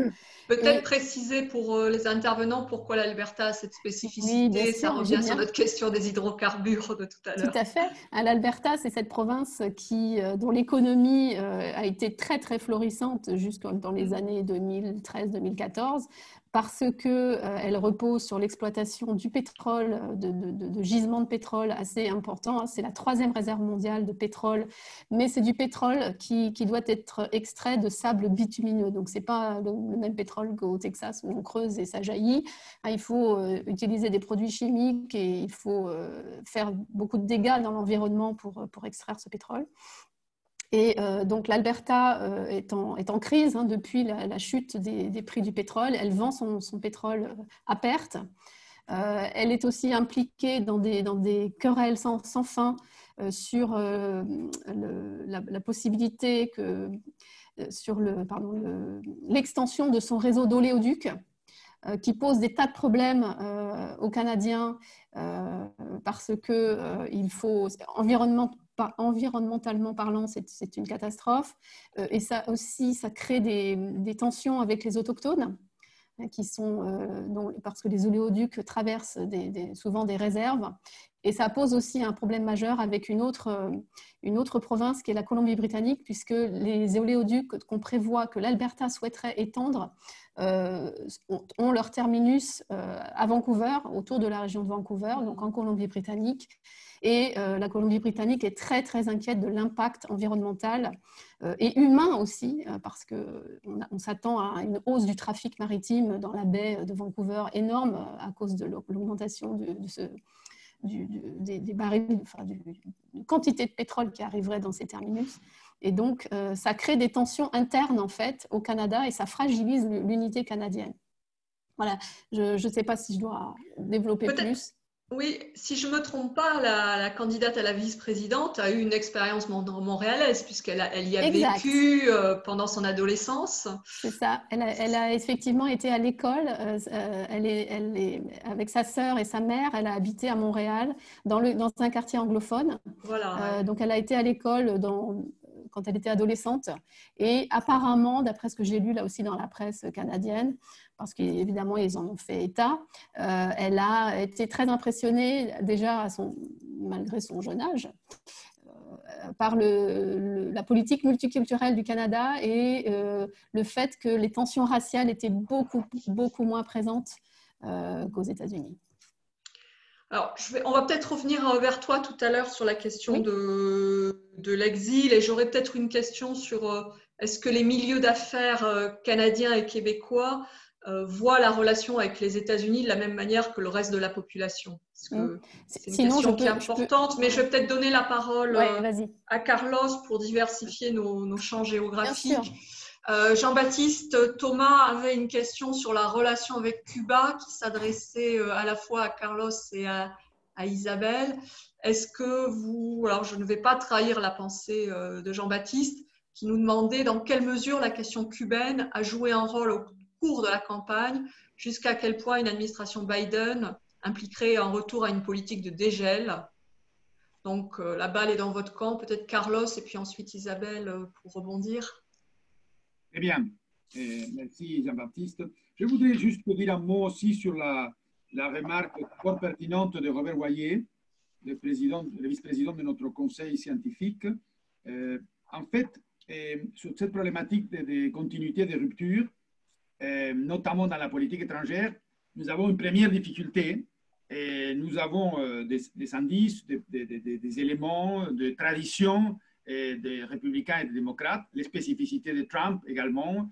Mais une difficulté importante, c'est qu'il n'en est pas, disons, dans les débats présidentiels, par exemple, pas question des relations presque avec le reste du monde, pas question de politique étrangère.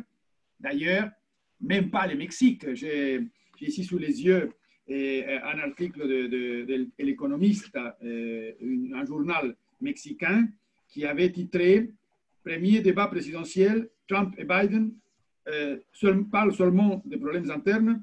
Sur le Mexique, pas un seul mot. » Donc, évidemment, il y a eu même des insultes, pas que des mots, dans cette question-là. Donc, il y a un problème là sur lequel nous pourrions revenir, mais qui est qu'en réalité, nous pouvons, par des éléments de programme, par tradition, etc., parler de continuité de rupture, mais pas expliciter de manière importante au niveau des thèmes, des thématiques de la campagne électorale. Pour ce qui est de Cuba, et je pense que, bon, ça permet de dire que, disons, je pense que, s'agissant de l'Amérique latine, si Biden gagne, il y aura quelques changements de fond, beaucoup de changements de forme et, bien évidemment, un accent mis beaucoup plus important sur les aspects, disons, reprise, réanimation, je pense que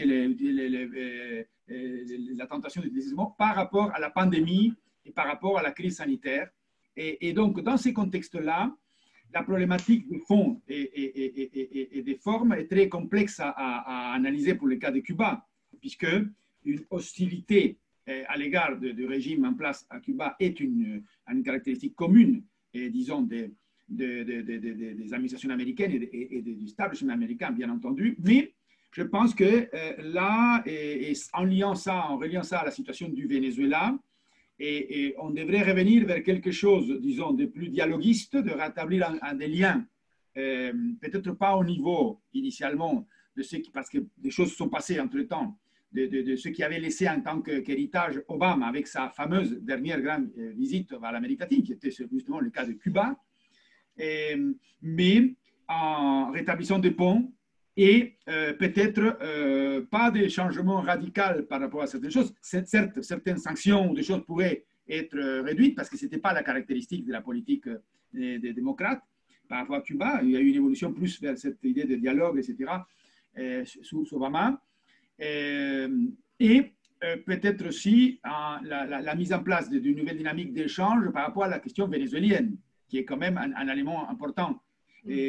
Puisqu'il me semble que, je termine là, cette agressivité de l'administration Trump, qui, in fine, non seulement cherchait un type de solution à la situation du Venezuela, mais brusquer une situation pour produire un changement de régime à Cuba, eh bien, ça ne sera pas l'approche Biden qui va baisser la pression sur cet aspect, disons, changement de régime à Cuba, pour privilégier peut-être la possibilité de désamorcer la crise vénézuélienne et là jouer peut-être, je dirais, la carte Capriles, qui est à l'intérieur des débats politiques et des luttes politiques au Venezuela, un peu l'opposition modérée qui a dit qu'il pouvait participer des élections qui vont avoir lieu en décembre, mais sous certaines conditions, en lien et en discussion avec les groupes de contact européens, et pas forcément l'option Guaidó, qui est celle qui a été préconisée justement par le secrétaire général de l'OEA.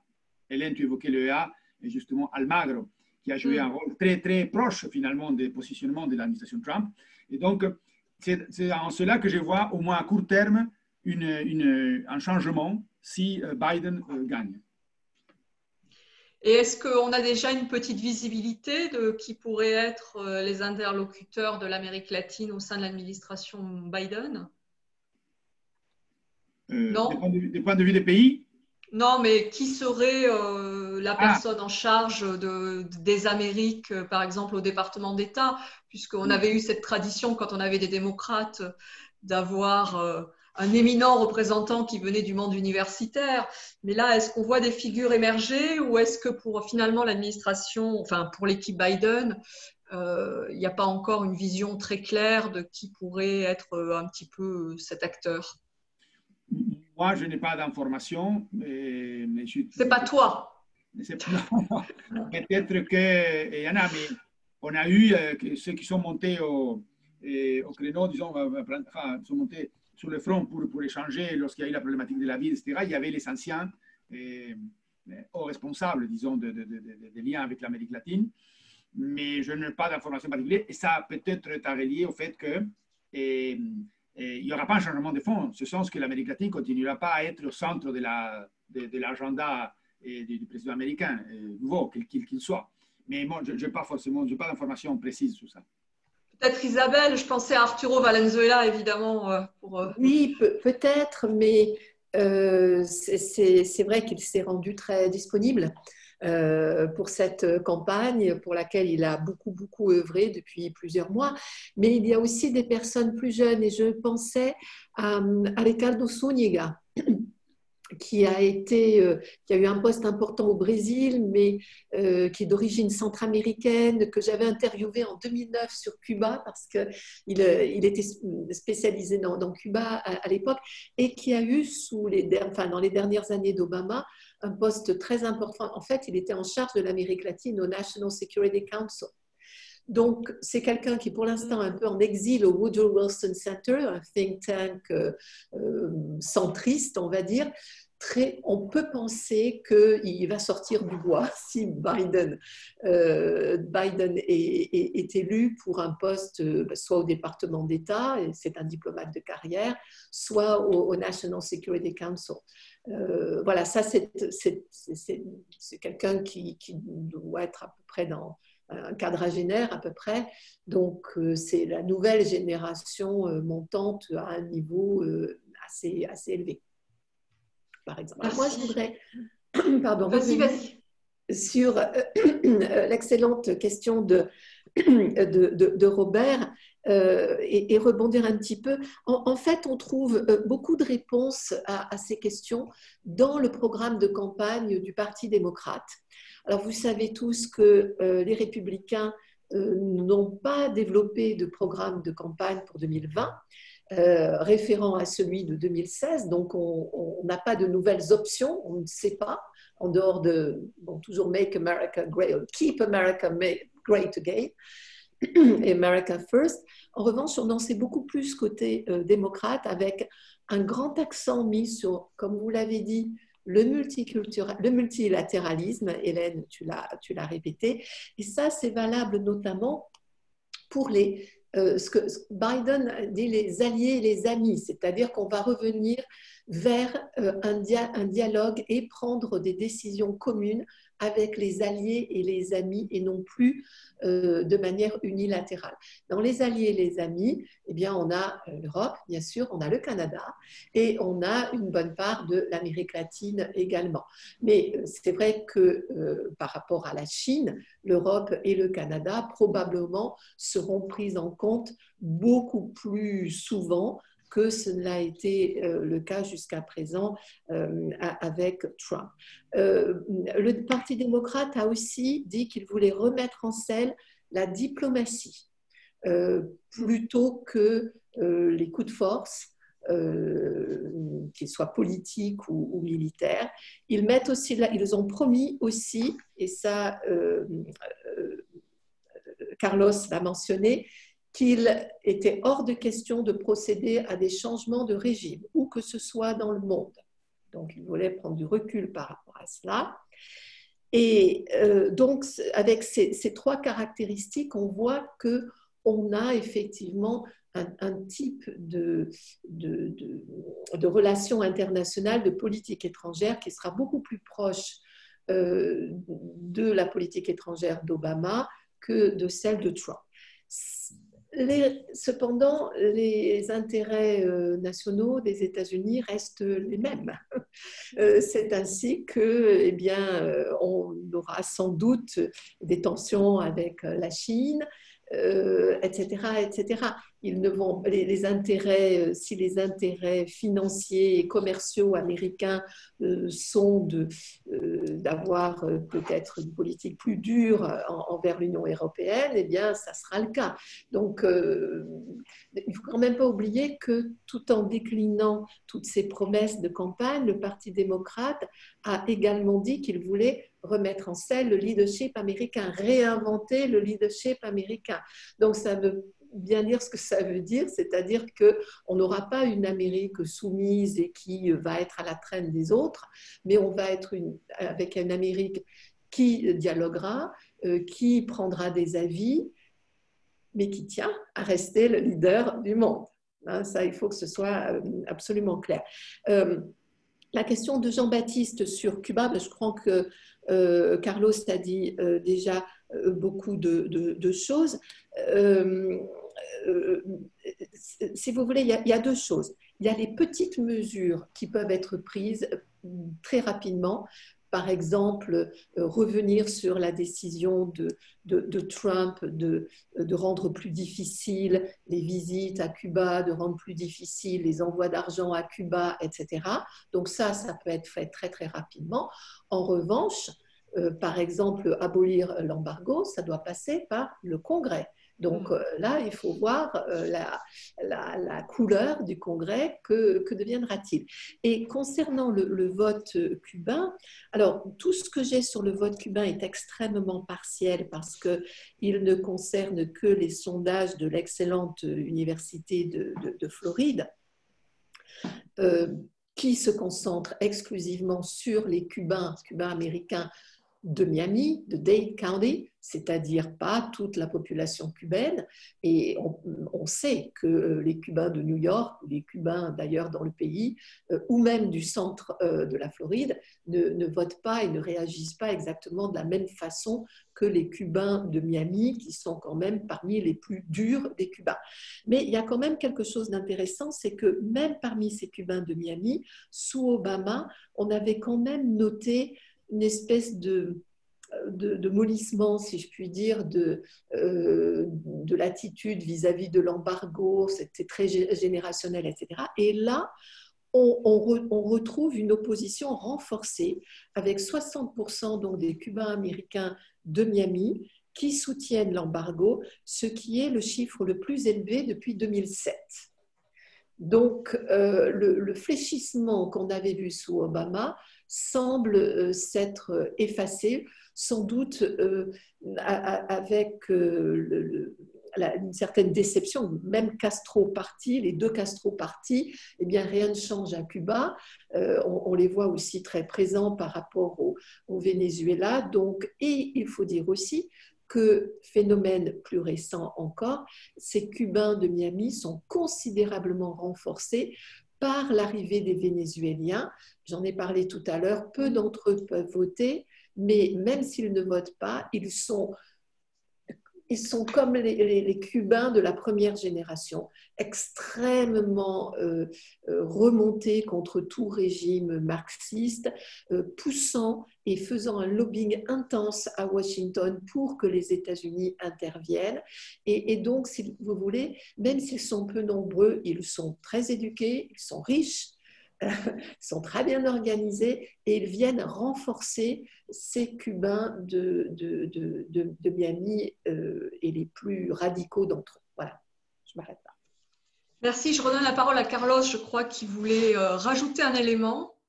Oui, je suis d'accord avec ce que vient de se dire par Isabelle, bien entendu, sur l'aspect qui pouvait être considéré comme le nouveau personnel politico-diplomatique pour s'occuper de l'Amérique latine. Je crois qu'effectivement, il faut avoir un regard sur la génération nouvelle montante, mais aussi peut-être par rapport au cas d'Arturo Valenzuela qu'on évoquait, quelques autres qui pourraient être, disons, dans une situation intermédiaire, par exemple. Je n'écarterai pas, mais je n'ai pas d'informations privilégiées, et bien évidemment, Roberta Jacobson ou Dan Restrepo, c'est-à-dire ceux qui ont été, par exemple, montés au créneau de manière très, très claire lors de la problématique de la présidence de la Banque interaméricaine de développement et la décision unilatérale de l'administration Trump, en accord avec l'administration brésilienne, de proposer un américano-cubain enfin, à ce poste, et en relayant en quelque sorte ce que disait l'équipe de campagne de Biden, qui était très réticent, négatif par rapport à ça. Donc, juste un élément d'information qu'on pourrait aussi considérer, mais bon, pour le moment, on n'en sait rien. Ça fait peut-être, je vais donner la parole à Sandrine, puis ça nous permettra de rebondir sur une question qui vient d'être posée. Vas-y, oui, Sandrine. Je voulais simplement réagir sur la question de la diplomatie et de ces dysfonctionnements qui ont été quand même assez flagrants pour les Canadiens pendant l'administration, les 4 dernières années de l'administration Trump. Pour vous dire aussi que l'ambassade des États-Unis à Ottawa, elle a été établie en 1927 et symboliquement, ça a été quand même un événement très très fort pour les Canadiens parce que c'était le signe d'une émancipation de la tutelle britannique très fort. Et pendant les 4 années de l'administration Trump et au moment encore où je vous parle aujourd'hui, il y a eu 2 ambassades, enfin, il y a eu une ambassadrice qui a été nommée qui s'appelait Kelly Craft, qui a été très très peu présente en fait au Canada pendant les 18 mois qu'elle a occupé son poste, et depuis qu'elle a quitté, elle a été en fait physiquement absente, hein, elle était beaucoup plus aux États-Unis qu'au Canada. Et donc, ça a créé un vide qui était très, très mal ressenti par les Canadiens. Et par ailleurs, donc la deuxième ambassadrice qui a été nommée par l'administration Trump, qui était une ancienne ambassadrice qui connaît très, très peu le Canada, qui a été simplement ambassadrice d'Estonie au début des années 2000, qui est une médecin à la retraite. Donc, c'est elle qui, normalement, doit prendre le poste, enfin, qui devait prendre le poste, mais elle n'a toujours pas été confirmée par le Sénat, en fait. Et donc, on est dans un vide diplomatique qui est très douloureux pour les Canadiens. En même temps, cette absence de représentation diplomatique normale a fait que les Canadiens eux-mêmes ont modifié en fait la manière dont ils négocient avec les États-Unis. Et ça s'est vu notamment pendant la renégociation de l'accord de libre-échange, USMCA, où on a vu ce qu'on a appelé Team Canada, c'est-à-dire une espèce de regroupement de ministres fédéraux, des premiers ministres des provinces, des grands patrons, oui, c'est ça, des grands patrons, et j'oublie probablement, ah oui, les maires des grandes villes aussi, se sont associés en fait pour faire du lobbying auprès de leurs équivalents du côté américain pour obtenir soit des informations, parce que c'était une course à l'information pendant toute la période de la négociation, de la renégociation de ce traité, et aussi peut-être même négocier des choses plus avantageuses pour le Canada. Et ça, tous les Canadiens, les observateurs s'accordent pour dire que ce soit Trump qui soit réélu ou Biden qui prenne la Maison-Blanche, cette nouvelle organisation qui a été donc provoquée par ce vide diplomatique va perdurer. Ça, c'est assez intéressant de le voir. Donc, cette nouvelle organisation de la manière dont les deux pays se parlent et négocient. Ça renvoie aussi à une question qui dépasse le monde des Amériques et le rôle des acteurs non gouvernementaux dans les relations internationales, dont on voit bien l'importance croissante. On va revenir sur cette question avec une des 3 questions qui ont été posées, peut-être pour rebondir sur tout à l'heure. Première question, c'est la question de la relation avec le Brésil. Si une administration Biden était élue, est-ce que ça aurait une incidence sur la relation avec le Brésil? Je pense que c'est pour moi essentiellement. Mais je pense que oui, bien évidemment, ça va en quelque sorte porter un coup important à cette relation privilégiée établie entre Trump et Bolsonaro, dont j'évoquais l'un des effets, en particulier pour ce qui est de la problématique, disons, de la vide, mais qui a aussi des répercussions dans le traitement de la question vénézuélienne, de la crise vénézuélienne. C'est-à-dire que ça a réduit le rôle, n'est-ce pas, du Brésil pour ce qui est des perspectives, des propositions par rapport à ça. Ça ne changerait peut-être pas grand-chose dans les rapports avec la Colombie de Duque, le président Duque, et qui est aussi sur une position très en première ligne par rapport au conflit vénézuélien, pour l'importance du nombre de Vénézuéliens, réfugiés vénézuéliens en sol colombien, etc. Et je pense que le rôle important de cette administration du président Duque serait maintenu, mais avec Bolsonaro, il y aura non seulement par rapport au Venezuela, mais par rapport à la problématique qui peut intéresser beaucoup aussi la France, l'Europe, et une vision différente sur la problématique de l'environnement et de la lutte contre le changement climatique aussi. Et, donc, je crois que c'est là un des changements majeurs. C'est ce que je disais, quelques changements de fond, il y a ça. Et bien évidemment, le Brésil, c'est un pays fondamental dans la région latino-américaine, le plus peuplé, le plus grand, et ça n'implique pas, disons, l'ouverture d'une période de tension très dure, mais un refroidissement de la relation, je crois, ça serait évident, et peut-être donnerait l'opportunité à d'autres de devenir des partenaires plus importants dans la relation avec les États-Unis. Je pense au Chili de Piñera, qui s'est considéré assez délaissé alors qu'ils avaient un candidat aussi pour la Banque interaméricaine. Et cet accord privilégié entre Trump et Bolsonaro et puis d'autres les a laissés un petit peu de côté et qu'ils ont appris par les journaux et qui avait une nouvelle donne par rapport à la présidence de la BID. Ça pourrait même donner une possibilité d'établissement de relations un peu plus, avec moins de distance entre l'administration du président Fernandez en Argentine, Alberto Fernandez, avec la nouvelle éventuelle administration Biden, puisque ces relations actuelles, Trump-Fernandez, sont assez étroites. Non pas mauvaises finalement, parce que l'administration Trump n'apparaît pas d'une hostilité ouverte, par exemple, à l'égard de l'Argentine lorsque celle-ci a fait son accord avec les créanciers privés et en août dernier pour restructurer la dette auprès des créanciers privés. Et ça n'apparaît pas non plus comme un obstacle infranchissable dans la relation Argentine-Fonds monétaire international. Mais ça pourrait rapprocher un tout petit peu, peut-être par des petits pas aussi, parce que rien ne se fera de manière abrupte, disons, parce que, je le répète, l'Amérique latine n'est pas la première ligne parmi les priorités de n'importe quelle administration américaine, que ce soit bien évidemment Trump, c'est le cas, ça a même perdu en priorité, ou de l'administration éventuelle, disons, Biden. Oui, ça, je pense que c'est quelque chose à avoir à l'esprit dans une géographie plus globale des relations internationales, de ce défi qui est la place des Amériques, et en particulier de l'Amérique latine, dans la politique étrangère américaine. Quelqu'un avait posé une question très intéressante il y a un petit moment déjà, c'était la question de l'impact d'une éventuelle élection de Joe Biden sur le mur avec le Mexique. Ah, je vois un grand silence, personne n'ose répondre. Il est bien certain que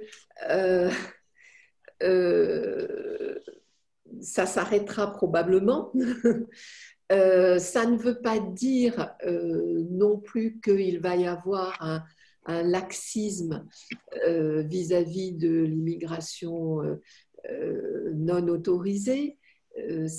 Rappelez-vous que Obama avait été surnommé le Deporter in Chief. Ouais. Donc, bon, on ne peut pas transgresser les lois éternellement, donc il y aura certainement cela. En revanche, l'histoire du mur va être oubliée. Il y a déjà beaucoup de choses qui sont construites, mais on n'ira probablement pas plus loin. Et puis, Biden a promis que dans les premiers jours de son administration, s'il est élu, il mettrait en marche une réforme de l'immigration. Donc, à voir. Mais c'est certain que peut-être que ça passera par la même sévérité vis-à-vis de l'immigration non autorisée, mais plus d'immigration légale, plus de visas de manière contrôlée. Enfin bon, ça c'est voilà, le mur, c'est le symbole de Trump. Je crois que tout président démocrate aura à cœur d'arrêter, peut-être pas de démanteler, parce que ça coûterait très cher, mais d'arrêter le mur là où il est à ce jour. Et je pense qu'aussi, pour compléter, je vais te redonner la parole, Carlos, il faut aussi intégrer un paramètre que tu as évoqué, Isabelle, tout à l'heure, c'est qu'en bon français, nous sommes centrés sur l'élection présidentielle, mais qu'il se déroule en parallèle une élection législative avec des enjeux extrêmement importants sur toute une série de questions, et en particulier sur les enjeux de politique étrangère, mais qu'en plus, il y a des élections, j'ai envie de dire, locales, entre guillemets, c'est-à-dire dans les États avec toute une série de compétences qui relèvent des États qui sont des États frontaliers. Donc il y a toute cette imbrication des acteurs qu'on doit aussi avoir à l'esprit pour envisager cette question, mais également les positions des autres pays concernés, et en premier chef le Mexique, qu'on ne peut pas envisager uniquement comme le réceptacle des politiques américaines, mais aussi un acteur de ces interactions au niveau le plus haut. Donc, ça laisse beaucoup de points d'interrogation, mais très certainement, je crois qu'on en est tous d'accord, un changement radical de forme. Or, on sait bien que la politique de Donald Trump, par son changement de forme, est révélatrice aussi d'une sorte de brutalisation de la politique étrangère qui a des impacts extrêmement lourd. Peut-être pour rebondir sur ce que disait Sandrine Ferrero-Rode, aussi prendre conscience aussi des enjeux dans la vie diplomatique canadienne, puisque là, nous sommes dans une période Trudeau, mais avant Trudeau, il y a eu Harper, et la période Harper a aussi beaucoup désorganisé j'allais dire, le personnel diplomatique canadien, le fonctionnement du service diplomatique canadien.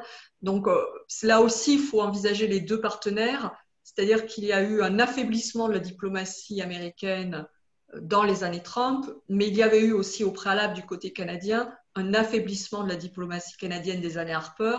Et on voit bien le temps qui est nécessaire ensuite pour reconstituer des canaux normaux de fonctionnement. Et je suis tout à fait d'accord avec toi, hein, ces acteurs non gouvernementaux qui prennent de l'importance. J'ai été frappée ces derniers temps sur le rôle du maire de Toronto, Ford, dont on a bien vu qu'avec la crise, finalement, il se révélait, il prenait en charge des questions dont on n'aurait jamais imaginé qu'il puisse avoir un avis construit sur la question, pour dire les choses de manière euphémisée.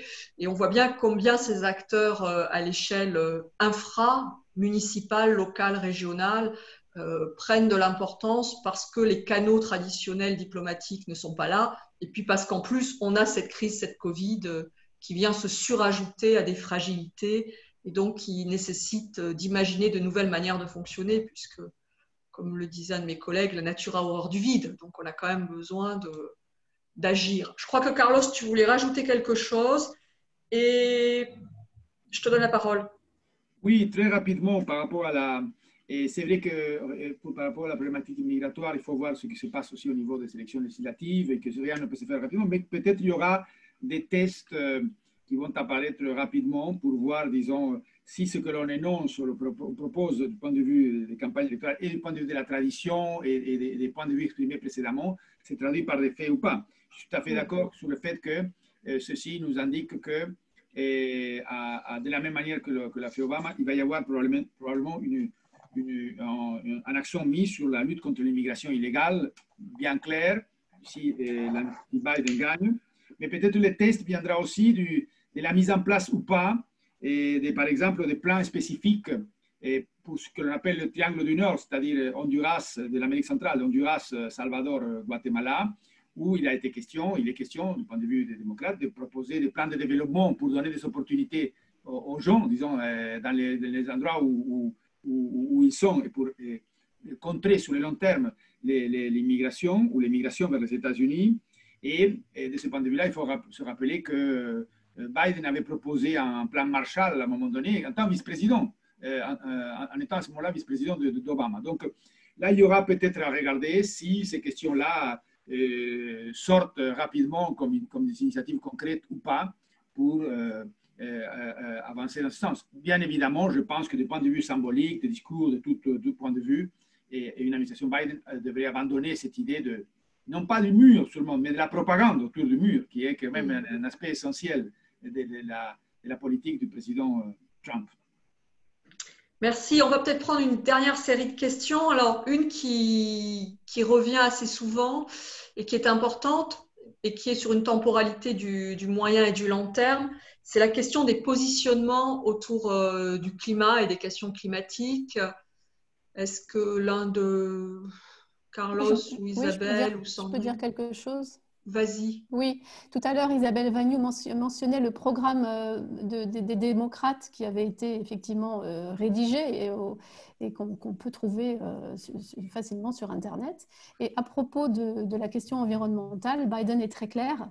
Il dit qu'il va remettre les États-Unis dans les accords de Paris, sachant que le Canada y étant partie prenante, c'est un changement d'axe qui est quand même extrêmement important. Il a aussi clairement énoncé qu'il mettrait un terme à la construction d'un oléoduc qui s'appelle Keystone, qui donc relie l'Alberta au Texas, qui a été une source d'immenses manifestations, on s'en souvient.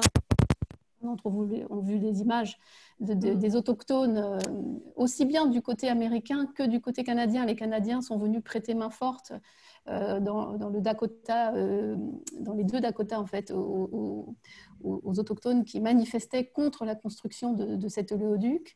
Et donc l'élection, enfin l'arrivée de Biden à la Maison-Blanche serait un signe qu'enfin, changement climatique n'est plus un gros mot du côté des États-Unis. Et c'est important donc, pour les Canadiens parce que aussi, au-delà de la question des oléoducs, celle-ci étant, comme je l'ai dit tout à l'heure à propos de l'Alberta, source de conflits aussi internes au Canada. Hein. Ce n'est pas aussi simple que ça.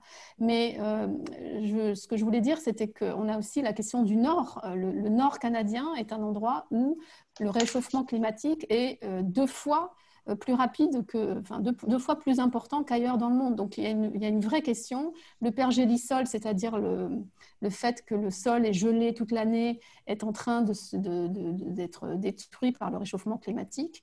Le Canada essaye en tout cas, le gouvernement Trudeau répète à l'envi qu'il veut tenir ses engagements des accords de Paris avec 0 émission de gaz à effet de serre d'ici 2050. Mais ça va être très, très compliqué à tenir sans effectivement un consensus international, y compris avec les États-Unis, sur cette question-là. Donc, c'est extrêmement... c'est fondamental non seulement pour les 4 prochaines années, mais au-delà, bien entendu. Et puis pour rebondir sur ce que tu as dit au début, il y a la question du passage du Nord-Ouest et de l'Arctique avec des enjeux à la fois géostratégiques, économiques qui se mêlent à tout ça. C'est la complexité du dossier et je crois que, évidemment, là tu nous as rappelé avec justesse l'importance du Nord pour les Canadiens et les Québécois d'ailleurs, oui. Puisqu'on n'a pas trop débattu de la question des différences entre Canada et Québec. Est-ce que les Québécois pensent différemment ou autre? Ce sera l'objet d'une nouvelle rencontre en 2024 pour nourrir notre réflexion, mais on voit bien combien cette question du Nord, de l'Arctique, est quelque chose qui est central dans les réflexions des divers acteurs. Carlos, qu'est-ce que tu voulais rajouter sur le climat? Je pense que j'adhère à ce que vient de te dire par Sandrine, c'est-à-dire que c'est explicité dans le programme des démocrates, c'est un point sur lequel on a beaucoup insisté justement dans la campagne électorale et ça va aller de pair avec d'autres facteurs qui vont donner un contenu concret à ces virages de retour vers le multilatéralisme. Je pense que là, il est clair que les États-Unis reviendraient à l'Organisation mondiale de la santé avec bien évidemment des critiques ou des éléments qui pourraient être, disons, de prise de distance par rapport à la télévision, mais pas abandonné. Et ceci n'est pas un changement mineur par rapport à ce qui se passe dans le monde, parce que, il faut le rappeler, disons, un ingrédient important de cette incertitude radicale qui caractérise la situation mondiale, c'est que face à une pandémie par définition globale, mondiale, et on a donné des réponses nationales, parfois contradictoires, sans coordination, sans concertation, ce qui est clairement sous-optimal. Si on fait un progrès, ne serait-ce que petit, vers un traitement plus concerté et global, ça sera quand même un pas important pour aborder cette question qui est fondamentale et qui nous affecte tous dans notre vie quotidienne, comme nous le voyons très bien. Donc, je crois que là, il y a un changement majeur qui devrait se produire, et pas seulement par rapport à la problématique donc, du changement climatique. Dans d'autres domaines aussi, disons, des questions que l'on dirait maintenant planétaires. Hein? Isabelle, peut-être? Oui, la même chose. C'est certainement plus important pour les démocrates que pour les républicains et Trump. Et on revient toujours à la notion de multilatéralisme, parce que s'il y a bien un domaine dans lequel les nations doivent travailler de concert, c'est bien le changement climatique et œuvrer ensemble. Donc, tout nous ramène à ce multilatéralisme et travailler ensemble et réintégrer effectivement l'accord de Paris, comme l'a dit Sandrine. Voilà. Oui, Carlos, vas-y. Non, juste un petit mot. Et disons, c'est que et ceci n'enlèvera rien au problème que ça impliquera la mise en place concrète de ce multilatéralisme, parce qu'il y a une conception américaine, occidentale du multilatéralisme, mais il y a aussi un multilatéralisme à la chinoise également, et qui va être sur pas mal de points toujours contradictoire avec les intérêts des États-Unis. Mais déjà, ça permettra de commencer à parler un langage commun, disons, et peut-être de plus avancer dans les dossiers et de moins tweeter, par exemple. Ça serait un ingrédient déjà très intéressant pour le traitement des grands problèmes, des traitements sérieux, je veux dire, des grands problèmes mondiaux. Sandrine? Non, je voulais juste dire que ça n'empêchait pas effectivement un retour au multilatéralisme et à la discussion entre les différentes nations, n'empêchait pas non plus la continuité de rapports intra-régionaux. Hein. Je pense par exemple au Québec et à la Californie qui ont développé, alors le terme m'échappe en français, c'est cap and trade, un accord sur, je ne sais plus comment ça s'appelle en français, cap and trade, et donc où le Québec et la Californie échangent je ne sais plus comment ça se dit en français. Des droits d'émission. Des droits d'émission. Voilà. Ah oui. Donc, on voit des stratégies comme ça infra-régionales, État qui se créent et qui ne seront pas forcément mises à mal par un retour à la table des négociations des entités nationales. Tout à fait. Oui. Et pour les étudiants, c'est un champ de recherche en histoire des relations internationales aujourd'hui extrêmement important d'essayer de comprendre comment ces acteurs interviennent et ont aussi une influence. Quand on est à la Californie, on a des choses à dire. Quand on décide que les moteurs des voitures doivent plus être polluants, ça a une incidence sur toute la chaîne de production mondiale. Donc, c'est quelque chose de central. Je te laisse la parole et puis je vais peut-être conclure parce que je vois que… Je voulais juste dire à propos du Québec, puisque tu as lancé un petit peu la question. Tout à l'heure, j'évoquais ce sondage qui avait été fait au Québec. 89% des Québécois voteraient contre Trump, enfin voteraient Biden. Et je crois que la question environnementale est clé.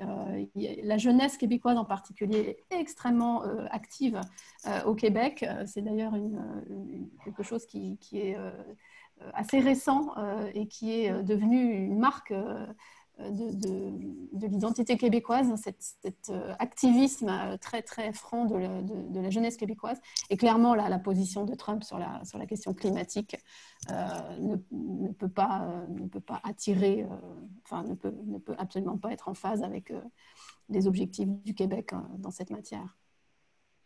Oui, en fait, on voit très bien que des discussions qu'on a eues, la question du multilatéralisme et de son avenir, à des échelles différentes, hein, que ce soit à l'échelle régionale des Amériques ou à l'échelle planétaire.